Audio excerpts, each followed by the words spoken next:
I like mangoes, എനിക്ക് mangoes ഭയങ്കര ഇഷ്ടമാണ് എന്ന് ഞാൻ പറയണമെങ്കിൽ എന്നോട് എന്ത് ചോദിക്കണം?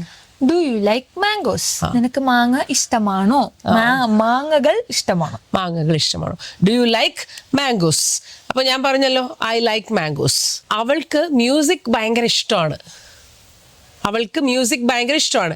She loves music. She loves music. അപ്പൊ അതിന്റെ question, does she love music? Does she love music? അവൾക്ക് മ്യൂസിക് ഇഷ്ടമാണോ?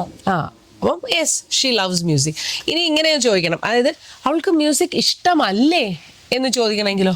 Dozen she like music? Doesn't she like music എന്ന് ചോദിച്ചാൽ ഇഷ്ടമല്ലേ എന്നാണ്. ഡസ് ഷീ ലൈക്ക് എന്ന് ചോദിച്ചാൽ ഇഷ്ടമാണോ? അപ്പൊ അത് വ്യത്യാസം മനസ്സിലായല്ലോ. ഇനി നിങ്ങൾക്ക് മ്യൂസിക് ഇഷ്ടമാണോ എന്ന് ചോദിക്കണം. അപ്പൊ എങ്ങനെ ചോദിക്കും? Do you like music? നിങ്ങൾക്ക് ഇഷ്ടമല്ലേ?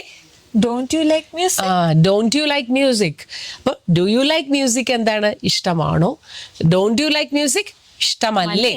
അപ്പൊ അങ്ങനെ അതും ചോദിക്കാനായിട്ട് നമ്മൾ പ്രാക്ടീസ് ചെയ്യണം. ഇനി ഇതിന്റെ ഒരു സ്ട്രക്ചർ എന്താണെന്ന് നിങ്ങളൊന്ന് പഠിക്കണം. കാരണം നമ്മൾ തിയറി പഠിച്ചേ പറ്റൂ. എങ്ങനെ പോയാലും റൂൾ അറിഞ്ഞില്ലെങ്കിൽ ഇതൊന്നും പറയാൻ പറ്റത്തില്ല. ഇപ്പൊ നിങ്ങൾ ഓർത്ത് വെക്കാണ്, ഓ ഐ യു വി ദയുടെ കൂടെ നമ്മൾ യൂസ് ചെയ്യുന്ന ഡു ആണ്. അതെപ്പോഴും ഓർത്ത് വെച്ചിരുന്നാൽ നമ്മൾ പിന്നെ ഒരു സെന്റൻസ് പറഞ്ഞു നോക്കണം. അതേപോലത്തെ ചില കാര്യങ്ങൾ ഓർത്ത് വെച്ചാലേ പറ്റൂ. കുറെ പഠിച്ചത് ചെയ്ത് കഴിയുമ്പോൾ പിന്നെ ഓട്ടോമാറ്റിക്കലി വന്നോളൂ. അത് വരും. ഇംഗ്ലീഷ് സംസാരിക്കുന്ന ആളുകളുടെ ഇടയിൽ ഇപ്പൊ ജനിച്ചു വീഴുന്ന കുട്ടികൾ അവർ ഇംഗ്ലീഷ് സംസാരിക്കും. നമ്മളിപ്പോ കേരളത്തിന് പുറത്തു പോയാൽ പണ്ട് പറയില്ലേ, പുറത്തു പോയാലേ ഇംഗ്ലീഷ് സംസാരിക്കുള്ളൂ എന്ന് വെച്ചാൽ അവിടെ ചെല്ലുമ്പോൾ പിന്നെ മലയാളം ആരും പറയുന്നില്ല. അതെ, അങ്ങനത്തെ ഒരു സിറ്റുവേഷനിൽ നമ്മൾ ചെന്ന് പെട്ടാൽ നമ്മൾ ഒരു നിയമവും പഠിക്കേണ്ട, നമ്മൾ കണ്ടും കേട്ടും അങ്ങ് പഠിച്ചോളും. അതും ഓൾ ഓഫ് എ സഡൻ ഒന്നും അല്ല. കുറെ കൊല്ലം എടുത്ത് പറഞ്ഞ് ഇംഗ്ലീഷ് പറഞ്ഞ് പിന്നെ നമ്മൾ ആൾക്കാരുടെ അടുത്തായിരിക്കുമല്ലോ മിങ്കിൾ ചെയ്യുന്നത്. അങ്ങനെ കുറെ വർഷം കൊണ്ട് പഠിക്കുന്നതാണ്. അപ്പൊ ഇവിടെ ഇപ്പൊ നമ്മൾ മലയാളികളുടെ ഇടയിൽ ജീവിക്കുന്ന നമ്മൾ അപ്പോൾ അതേ രീതിയിലുള്ള അപ്രോച്ച് എടുക്കാന്ന് വെച്ചാൽ നമുക്ക് എപ്പോഴും ഫെയിലിയർ ആയിരിക്കും. കാരണം നമുക്കിവിടെ ഇംഗ്ലീഷ് പറയുന്ന ആൾക്കാരുടെ അല്ലല്ലോ നമ്മൾ ജീവിക്കുന്നത്.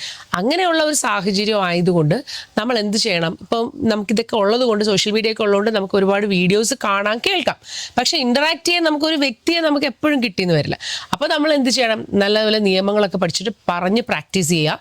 വീട്ടിലുള്ളവരോടൊക്കെ അങ്ങോട്ടും ഇങ്ങോട്ടും പഠിച്ച നിയമം തെറ്റിക്കാതെ പറഞ്ഞ് പ്രാക്ടീസ് ചെയ്യുക. എന്നിട്ട് ഇപ്പോൾ ഞാൻ പറഞ്ഞ പോലെ ഇപ്പോൾ ഞാൻ ഈ ഡൂൺ ഡസ് ഒക്കെ ഉപയോഗിച്ച സന്ദർഭങ്ങൾ, യൂസസ്, ഇതാണ് സിമ്പിൾ പ്രസന്റ് ടെൻസ് എന്ന് പറയുന്നത്. ഇപ്പോൾ സിമ്പിൾ പ്രസന്റ് ടെൻസിൻ്റെ യൂസസ് ആണ് നമ്മൾ പഠിച്ചത്.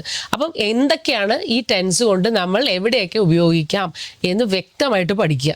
അപ്പോൾ അത് പഠിച്ചു കഴിഞ്ഞാൽ പിന്നെ നമുക്ക് ആ സിറ്റുവേഷനിൽ ഇതെല്ലാം ഇങ്ങനെ പറഞ്ഞ് പ്രാക്ടീസ് ചെയ്ത് നോക്കാനും പറ്റും.